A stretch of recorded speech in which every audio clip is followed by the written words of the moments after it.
Perfecto. Bueno, hoy, entonces, lunes 20 de septiembre, vamos a dar inicio a la unidad número 6, que es la unidad que hace a las alteraciones sensoperceptivas que se pueden dar en la infancia, pero a partir de las infecciones, ¿sí? En una enfermería quizás más avanzada podríamos ver estas alteraciones que estén sujetas, por ejemplo, a un politraumatismo, como son los traumatismos traumatismos encefalocranianos, ¿sí? No es este el momento porque eso es más para una etapa de una enfermería avanzada que seguramente lo van a poder ver en el ciclo de licenciatura. Pero las infecciones en el sistema nervioso central tienen relativamente una importante frecuencia en la salud infantil, para que aceptamos acá a un colega, tienen una frecuencia interesante como también la del adulto, ¿sí? Entonces, mira que todo lo que voy a explicar te sirve para el cuidado del adulto, ¿sí? Porque las meningitis se expresan de igual manera.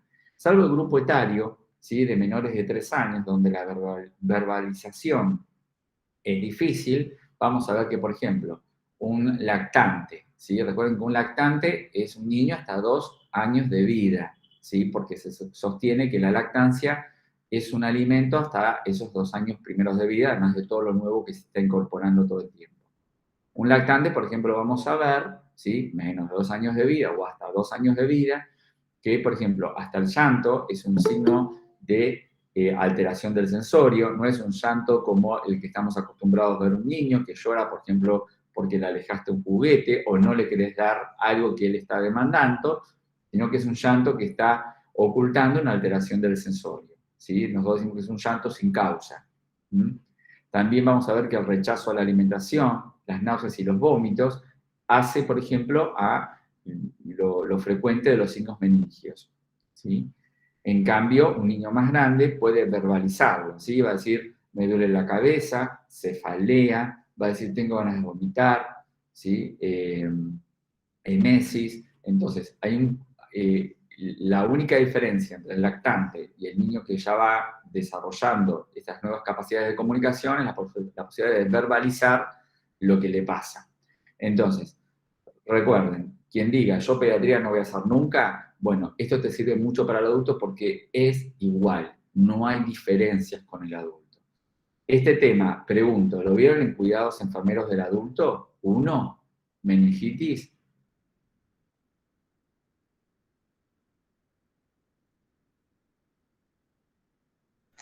¿Puede repetir, profesor, la Sí, pregunta? sí, sí. ¿Vieron este tema meningitis en cuidados enfermeros del adulto? No. No. Bueno. Empecemos entonces. Antes de empezar la definición, nosotros vamos a ver meningitis, ¿sí? Hay 2 grandes sitios donde las infecciones por virus, por bacterias, por parásitos o por hongos, ¿sí? Entonces, acuérdense, nosotros tenemos 4 causas, seguimos admitiendo, tenemos 4 causas posibles en que una infección impacte sobre las meninges o el encéfalo, ¿sí? Tenemos encéfalo, meninges. Entonces, ¿quiénes pueden desencadenar infecciones? Bueno, familias de virus, bacterias, parásitos y hongos, ¿sí? Esas son todas las posibilidades que tenemos. Le vamos a poner nosotros, en cuanto meningitis, toda la atención a la presencia de virus y bacterias, que es lo más frecuente por aparecer, ¿sí? Porque los parásitos, como las amebas, ¿sí? Tomen nota de esto, porque mira que esto no está escrito, pero yo lo estoy explicando. Acá tenemos algunos gérmenes que son más o menos frecuentes, pero no habla de, por ejemplo, de parásitos, ¿sí? Entonces, de parásitos, las amebas son frecuentes desencadenar rara vez meningitis o encefalitis, ¿sí? Y de los hongos es muy raro que aparezcan, y si aparece es porque tu paciente tiene está inmunocomprometido de base, y lo que más en los pacientes en que más lo vemos son los pacientes portadores de HIV, ¿sí? Que no estén muy bien medicados o no estén manejando muy bien su enfermedad, y es el criptococo el que promueve como micosis una encefalitis o una meningitis, ¿sí? Muy bien. ¿Cómo diferenciamos una meningitis de una encefalitis? No vamos a ver encefalitis, nosotros vamos a ver meningitis. Pero para entender de que el encéfalo también se puede ver perjudicado, tenemos que entender cuáles son las diferencias cuando yo tengo un paciente enfrente mío para decir, ¿tendrá meningitis o tendrá encefalitis? Recuerden una anatomía, pero muy básica, ¿sí? Pero es importante que ustedes la recuerden. Tenemos el cerebro hacia el encéfalo, ¿sí? Cuando yo digo encefalitis, estoy diciendo que el proceso de inflamación a expensas hoy de una infección es el cerebro. Si yo hago una meningitis, el problema son las meninges que recubren al encéfalo, al tronco encefálico, donde está el bulbo raquídeo, la protuberancia anular, ¿sí? Todo eso hace al tronco del encéfalo, y a la médula espinal que sigue obviamente recubierta de las meninges y por donde circula algo que vamos a necesitar porque va a objetivamente dar el diagnóstico, que es el líquido cefalorraquídeo. Entonces, cuando hablamos de encefalitis, es el encéfalo, es el cerebro que sufre el proceso inflamatorio a expensas hoy de una inflamación. Pues yo puedo tener una encefalitis por un traumatismo. Y la meningitis la estamos viendo hoy a expensas de una infección. Muy bien. Volviendo acá a la anatomía ya un poco más aplicada a las meninges, entonces, pero antes de pasar esto decimos, bueno, ¿cómo nos damos cuenta de que es una encefalitis? ¿Sí? Una encefalitis promueve cefalea al igual que la meningitis. Recuerden esto, porque mira que esto en el segundo parcial te lo vamos a evaluar. Y de repente acá en la clase, en la página, no dice encefalitis provoca esto, pero lo estamos explicando. Esto es como están en la escuela y yo les estoy diciendo, tomen nota por favor. La encefalitis promueve también cefaleas muy intensas porque la pía madre, que es la meninge que más en contacto estrecho está con el encéfalo, es la que inflama, ¿sí? Y está inervada por el quinto par craneal. ¿Se acuerdan cuando escucharon una vez el término pares craneales? Sí, profe. Sí, profe, los 12.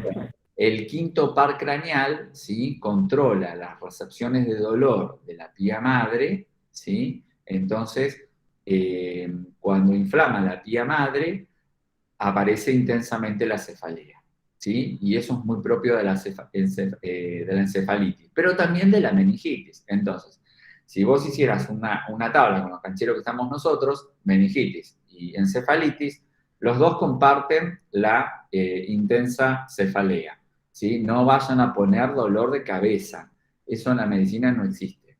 Encefalitis, meningitis, cefalea. Y entre paréntesis pones por percepción del quinto par craneal, ¿sí? A partir de que está en la pía madre involucrada. Mirá que esto en el segundo parcial se suele preguntar, diferencias entre meningitis y encefalitis, ¿sí? Muy bien. Después, las dos generan fiebre de alta magnitud, es decir, cuadros con mucho más allá de los 38 grados de temperatura corporal, ¿sí? Bien, después le sigue, por ejemplo, lo que aparece es la meningitis tiene signos meningios. La encefalitis no tiene signos meningios, ¿sí?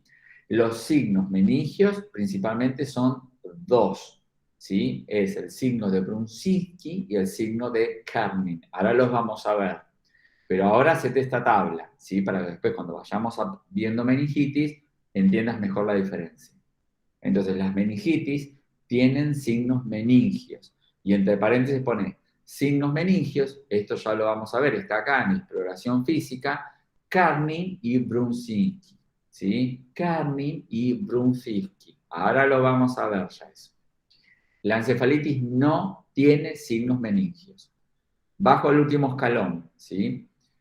La meningitis, como la encefalitis, promueven aumento de la presión intracraniana, ¿sí? Porque recuerden que nosotros tenemos básicamente tres estructuras dentro de un cerebro, dentro de la cavidad craneana. ¿sí? ¿Cuáles son esas 3 estructuras que se tienen que mantener armoniosamente en equilibrio? Una es el encéfalo. Después, ¿cuál es la otra? Las 2 que me faltan circulan, así que son líquidas.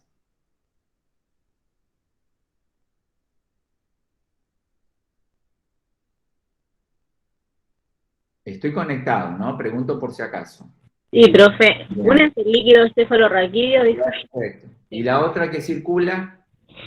La sangre. Muy bien. Entonces, esas 3 estructuras se tienen que mantener en un equilibrio, una homeostasis perfecta. El aumento de una de ellas genera que, en detrimento de las otras, dejen de circular o se comprima el encéfalo. Si yo aumento la circulación del líquido cefalorraquídeo, hago caer la presión con la cual la sangre cae y comprimo a la masa encefálica. Entonces, cualquier desequilibrio en cualquiera de estas 3 estructuras desencadena un aumento de la presión intracraneana, ¿sí? Nos vamos a ver ahora que si yo promuevo un proceso inflamatorio de aquello que recubre el encéfalo, ¿sí? Si yo comprimo el encéfalo porque las meninges están inflamadas, ¿sí? Y principalmente la que más inflama es la aracnoides y la vía madre, obviamente desencadeno un proceso de aumento de la presión intracraneana y eso altera el sensorio del paciente, ¿sí? Pero la meningitis es más lento, es lento. El deterioro del sensorio en un paciente con meningitis es lento. En cambio, si yo promuevo una encefalitis directamente, donde están las estructuras cognitivas y de vigilia, lo comprimo al mismo cerebro, se comprime solito, sin intervención ni de la circulación del líquido cefalorraquídeo ni de la sangre, el deterioro del sensorio, ¿cómo será? ¿Rápido o lento? Rápido, porque Lento. está comprimiendo. Buenísimo, es rápido y lleva rápidamente al coma, ¿sí? Entonces, si a vos te preguntan cuáles son las 2 grandes diferencias entre meningitis y encefalitis, bueno, no solamente la ubicación de lo que está afectado, sino que, por ejemplo, la meningitis tiene signos meningios que la encefalitis no tiene. Signos meningios, Kerner y Brunzinski. Después, el deterioro del sensorio en la meningitis es lentísimo, es lento. En cambio, en la encefalitis no hay signos meningios y la instauración del deterioro del sensorio con un coma es rapidísimo. ¿Sí? Muy bien, ¿se entendió? Sí, profe. Muy Sí, bien. sí. Perfecto, me encantó. Eso porque mira que no está escrito, pero bueno, estamos explicando porque además estos son temas de guardia que siempre aparecen, ¿sí? Te viene un paciente, si viene, te dice, ayer estaba bien y hoy está que no me responde, ese paciente tiene todos los números para una encefalitis, ¿sí? Porque si el deterioro del sensorio en menos de 24 horas lo llevó a no responder, a tener un Glasgow por debajo de 7 puntos, y bueno, este tipo tiene una encefalitis machaza, ¿sí? Acordate siempre de preguntar los antecedentes, ¿sí? Porque tenemos una población importante de pacientes portadores de HIV que no están muy bien manejados, porque no adhieren al tratamiento o lo van suspendiendo periódicamente y lo vuelven a retomar, y la posibilidad de la encefalitis por bacteria siempre promueve una encefalitis, pero no generando una infección generalizada, sino lo que genera son abscesos. Acordate, eso es importante, es un tema de guardia muy frecuente. Los que vayan a hacer guardia tienen que tener a flor de piel estos conceptos. Un paciente que digan tiene un absceso encefálico, un absceso en el cerebro, seguramente sea bacteriano y seguramente tu paciente tenga HIV de base, ¿sí? Es muy frecuente que eso suceda. Lo mismo que decíamos, un criptococo circulando en el líquido cefalorraquídeo, generando una meningitis, HIV seguro, ¿sí? Muy bien, es decir, tiene muchas chances que lo sea. Perfecto, muy bien. Vamos a la definición de meningitis. Pues yo le dije encefalitis, no lo vamos a tocar, es un tema para ver quizás un poquito más adelante. Si el año que viene las cosas están mejor y estamos haciendo la práctica integrada, que ojalá que se pueda hacer, como la hacíamos antes, a mí cuando trabajo en la guardia con los alumnos, cada alumno en sus servicios que elijan, no sé cómo va a ser la normalidad del año que viene, pero la práctica integrada generalmente cada alumno elige una especialidad, ¿sí? Que durante 2 meses le va a poner toda la atención posible en aprender todo de esa especialidad. Entonces yo a cada grupo, por lo menos con los que yo trabajo, no me puedo hacer cargo de todos los hospitales y de todos los alumnos, les voy armando módulos atento a la especialidad, ¿no? El que hace cirugía, el que hace clínica, el que hace obstetricia, hará una obstetricia más avanzada, neo hará una obstetricia nueva y más avanzada, y pediatría mucho más todavía. Y clínica se tendrá que ver con la clínica básica que, como todo médico clínico, todo enfermero clínico también tiene que poder entender. Entonces, pero encefalitis quedó que lo vamos a evaluar en el segundo parcial, ¿sí? La meningitis, que es lo que le vamos a poner hoy toda la atención, ¿sí? Porque si vos decís meningitis, encefalitis, ¿cuál se da más en pediatría? La meningitis siempre, ¿sí? Las meninges son las más susceptibles de promover, a partir de una infección, un proceso inflamatorio, ¿sí? El encéfalo también, pero las meningitis son las primeras en ser afectadas. Se define meningitis como un proceso inflamatorio de las meninges, ¿sí? Que se tiene que identificar. Además de la semiología, que ahora vamos a ver, semiología es todo aquello que se deja ver con cierta objetividad, ¿sí? Tiene que identificarse un número anormal de células en el líquido cefalorraquídeo, pero también de concentración de proteínas y glucosa. Acuérdense esto importante. Entonces, cuando les pidan en el próximo parcial, en el segundo, definición de meningitis, tienen que decir que es un proceso inflamatorio de las meninges, cualquiera de las 3 meninges, o las 3 juntas, donde se identifica no solamente una semiología en particular y en especial, sino que hay un recuento anormal, celular, pero también bioquímico o químico en el líquido cefalorraquídeo. Agreguen eso a la definición. Es como la definición de bronquiolitis que la teníamos que ampliar, ¿sí? Muy bien. Ahora ya vamos a ver que lo químico tiene que ver con la concentración de glucosa y la concentración de proteínas. ¿Cómo se dice cuando hay glucosa en el líquido cefalorraquídeo? Ahora vamos a ver si aumenta o baja. Se llama glucorraquia. Glucorraquia, con doble R. En cambio, la presencia de proteínas es proteinorraquia, ¿sí? Proteinorraquia. Este sufijo raquia dice que hay líquido cefalorraquídeo, ¿sí? En este caso significará hay glucosa en el líquido cefalorraquídeo, hay proteínas en el líquido cefalorraquídeo. Esto es importante de entender el concepto raquia como líquido cefalorraquídeo. Te puede pasar lo siguiente. A mí me pasó una vez que tenía un paciente politraumatizado y estaba ventilado con su collar ¿cómo se llama el collar que le ponemos a todo paciente que creemos que tiene una lesión cervical? Tiene un nombre propio de una ciudad americana.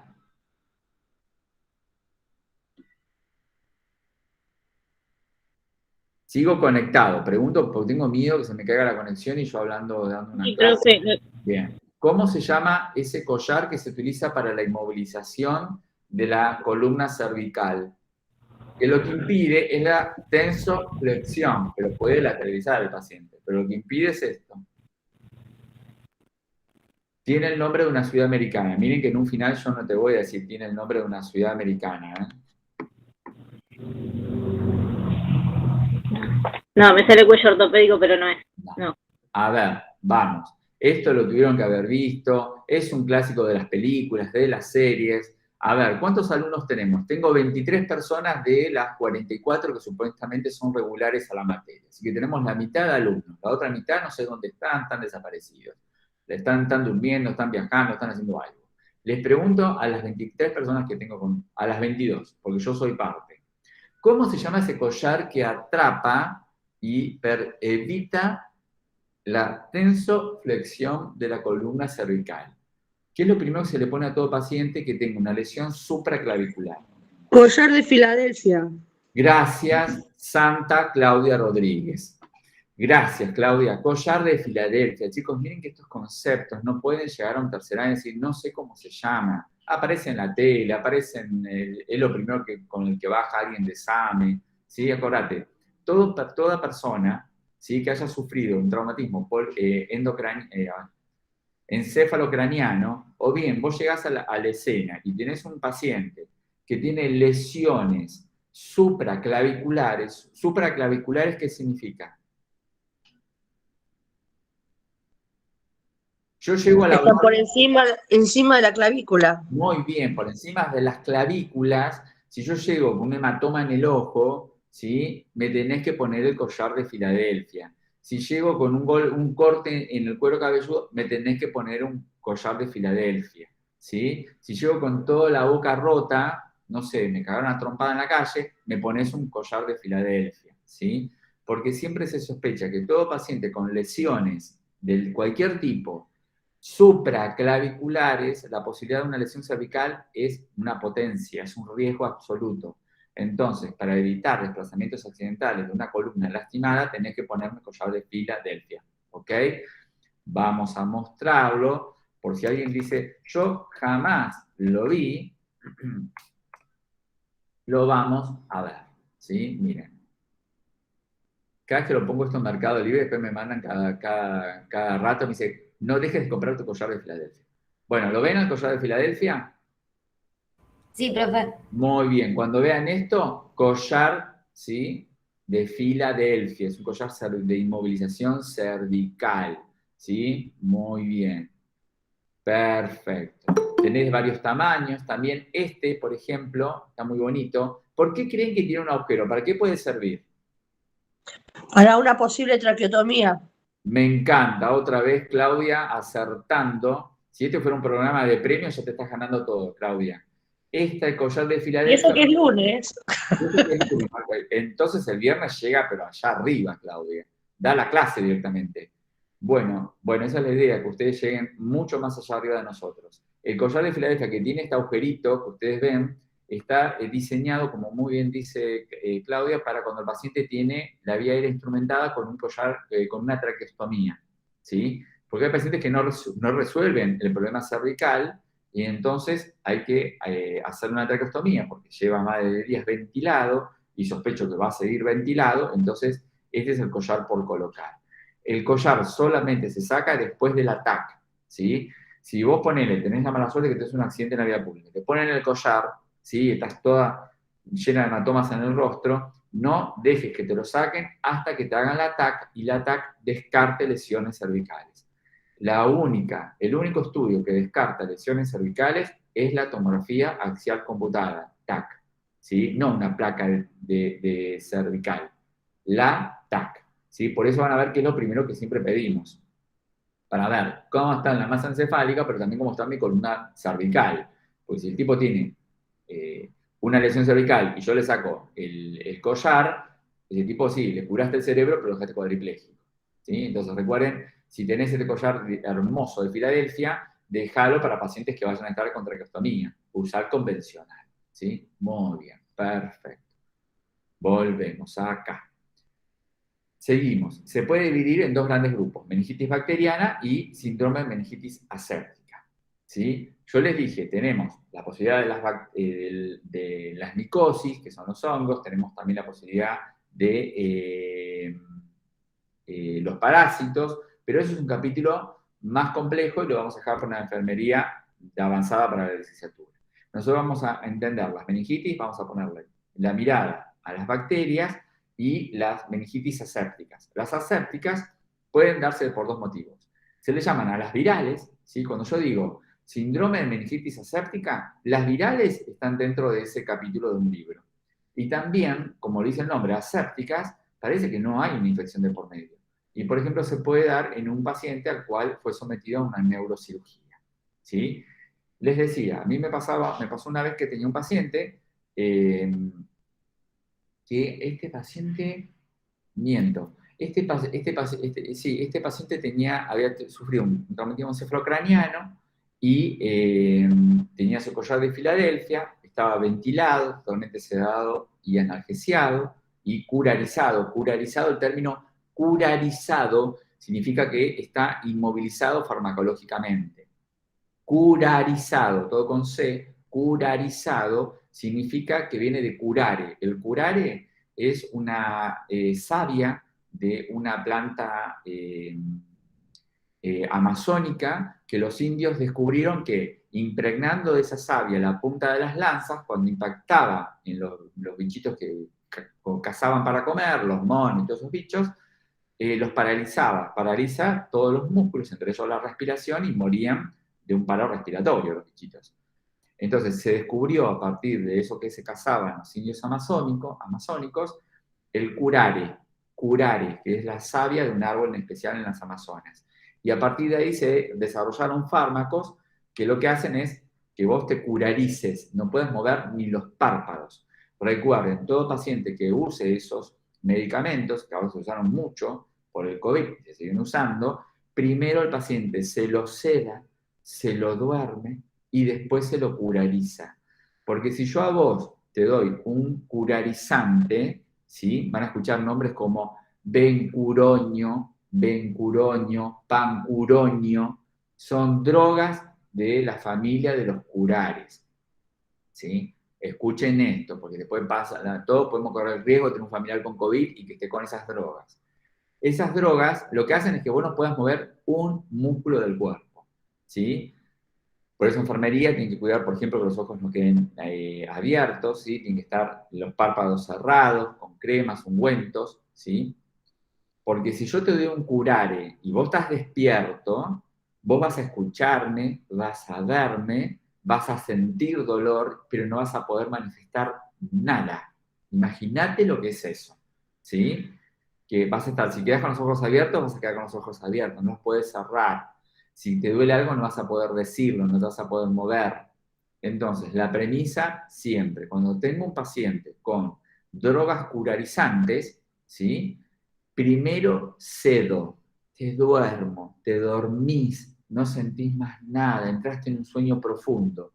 Luego te doy el curare, ¿sí? Y te movilizo. Entonces quedás en un sueño que no percibís nada, ¿sí? Entonces recuerden, nunca curarizar si primero no estoy bien sedado. Es una premisa mundial, ¿sí? Decíamos entonces, yo tenía un paciente que estaba curarizado, sedado, y este paciente periódicamente yo notaba que, como le habíamos colocado un sensor de PIC, estaba con algunas manchitas de iodopovidona, que en esa época usábamos mucho todavía. Y yo notaba que en el pabellón auricular, ¿sí? Se juntaba agua, ¿sí? Líquido. Y yo pensaba que eran las lágrimas que el chico periódicamente podía tener y que se deslizaban del ojo, acuérdate que el chico estaba acostado, caían del ojo a la oreja. Yo decía, en un momento, yo mucho de la noche notaba eso porque me manchaba la sangre, yo iba con la gasa y limpiaba, y en un momento el médico se levanta a la madrugada y hablando con él, digo, ¿sabés que creo que este chico no está bien sedado? Le digo, no lo tengo taquicárdico, no lo tengo hipertensivo, la PIC más o menos se mantiene en valores normales, le digo, pero me está lagrimeando, le digo, y me preocupa que sienta dolor. Y entonces mira y me dice, pero no le sale lágrimas del ojo, porque vos vas a ver que las lágrimas tarde o más secan y se quedan como una marquita cuando vos no te limpias. Entonces el médico me dice, tráeme una gasa. Y le puso una gasa, se la dejó un ratito adentro del oído, y cuando sacó, me dijo, tiene el signo del halo. Signo del halo. Lo que significa el signo del halo es la presencia de que hay una fractura que está dejando perder líquido cefalorraquídeo por el oído. Y eso se llama otorraquia. Otorraquia. Te muestro una imagen del signo del halo.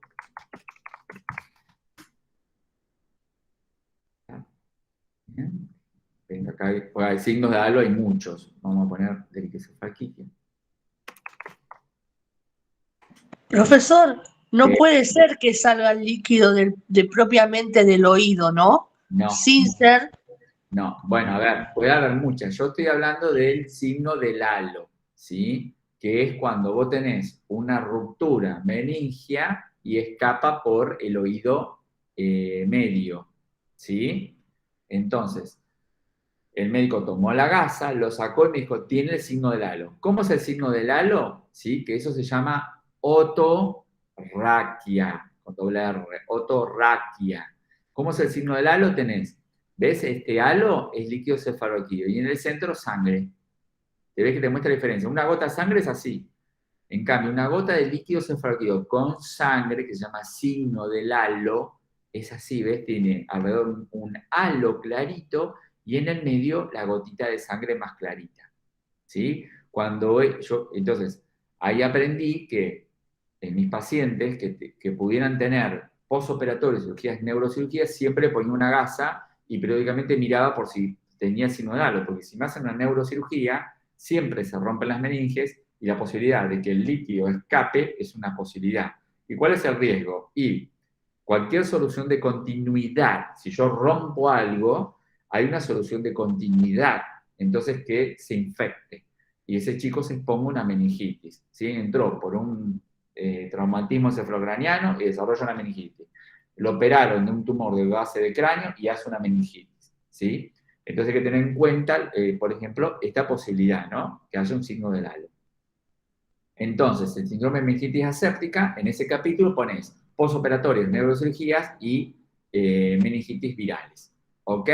Muy bien. Antes de pasar al primer recreo, la anatomía aplicada de qué hay de la piel a las meninges, ¿sí? Tenemos la piel, la aponeurosis, que generalmente recubre a la mayoría de los tejidos del cuerpo humano, ¿sí? Tenemos aponeurosis en el abdomen, por ejemplo, también, en todos los tejidos.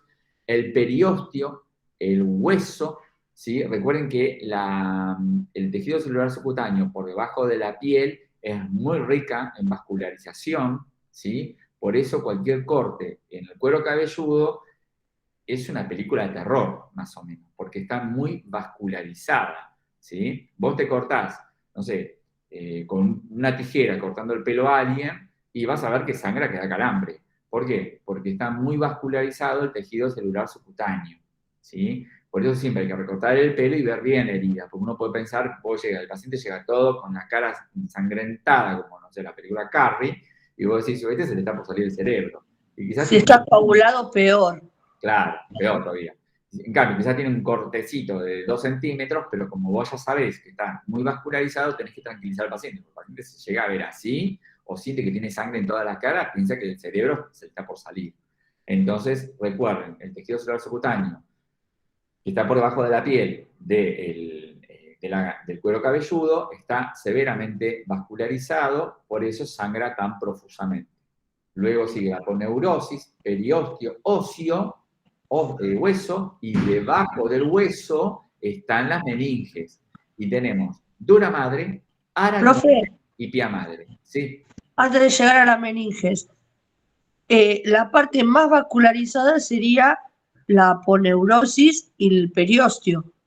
No, es el tejido celular subcutáneo que está por debajo de la piel. La O sea que sería entre la piel externa, o sea, la piel, la epidermis, claro, y el periósteo. Claro. Ok, Claro. listo. La aponeurosis está vascularizada, pero los vasos están arriba de la aponeurosis. ¿Sí? Por lo menos sepan eso, digan eso, el tejido celular subcutáneo y mucho de la aponeurosis están severamente vascularizadas, por eso el sangrado tan profuso que se da en un corte. No, listo, yo para señalarme puntualmente dónde es la mayor vascularización. Perfecto. Luego del hueso tenemos las meninges, que es donde le vamos a poner hoy toda la atención, porque son las que sufren el embate de la infección, desencadenando una meningitis. Tenemos dura madre, aracnoides y pia madres. Si vos decís cuáles son las más importantes, y la aracnoides y la pia madre son importantes porque entre la aracnoides y la pia madre circula líquido cefalorraquídeo y la pia madre está en contacto con la masa encefálica, ¿sí? Entonces, el contacto estrecho que tiene con el encéfalo es lo que permite desencadenar una infección a modo de encefalitis rápidamente. Muy bien, vamos a hacer nuestro primer recreo chiquitito, ¿sí? Vamos para acá, detengo la grabación.